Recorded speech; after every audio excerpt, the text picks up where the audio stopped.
কোচবিহার জেলার নতুন নীলকুঠিহাট এলাকায় আজ এক গুরুত্বপূর্ণ কর্মসূচির আয়োজন করল কোচবিহার উত্তর বিধানসভা এলাকার বিজেপির ৫ নম্বর মণ্ডলের যুব মোর্চা। বেকার যুব সমাজের কর্মসংস্থানের দাবিতে এই সবার মূল স্লোগান ছিল চাকরি চাই, বাঁচতে চাই, বিজেপি চাই।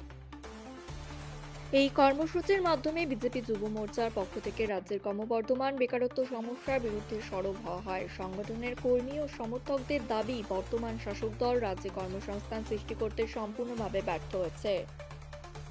তারই প্রতিবাদে এবং বেকার যুব সমাজের ন্যায্য দাবিকে সামনে রেখে এই প্রচার কর্মসূচির আয়োজন। বিজেপি যুব মোর্চার নেতৃত্বে জানায়, রাজ্য জুড়ে তাদের এই ক্যাম্পেনিং কর্মসূচি চলছে। সাধারণ মানুষের সঙ্গে সরাসরি যোগাযোগ করে তারা যুব সমাজের সমস্যার কথা শুনছেন এবং সেই দাবিগুলি একত্রিত করে রাজ্যের মুখ্যমন্ত্রীর কাছে চিঠির মাধ্যমে তুলে ধরবেন।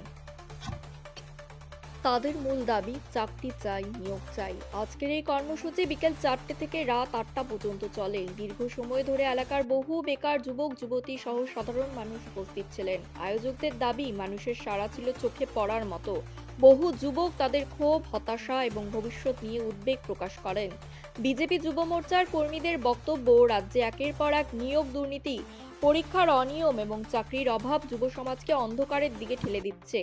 তাই তারা রাস্তায় নেমে আন্দোলনের মাধ্যমে সরকারের দৃষ্টি আকর্ষণ করতে চাইছেন।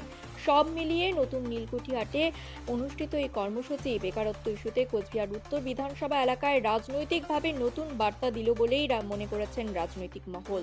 আচ্ছা, কি বিষয়ে প্রোগ্রাম আছে একটু বলবেন? প্রোগ্রামটা হচ্ছে আমরা যে রাজ্যে বসবাস করি, রাজ্যের নাম হচ্ছে পশ্চিমবঙ্গ, সবাই জানেন।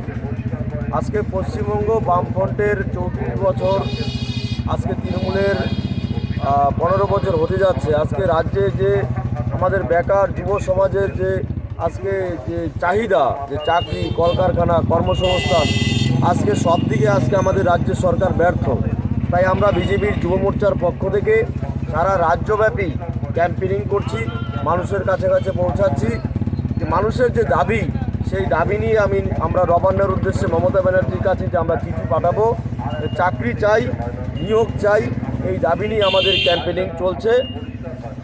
এটা হচ্ছে আমাদের নতুন নীলকুঠিহাট কুচবিহার উত্তর বিধানসভা কেন্দ্রের অন্তর্গত 5 নম্বর মণ্ডল।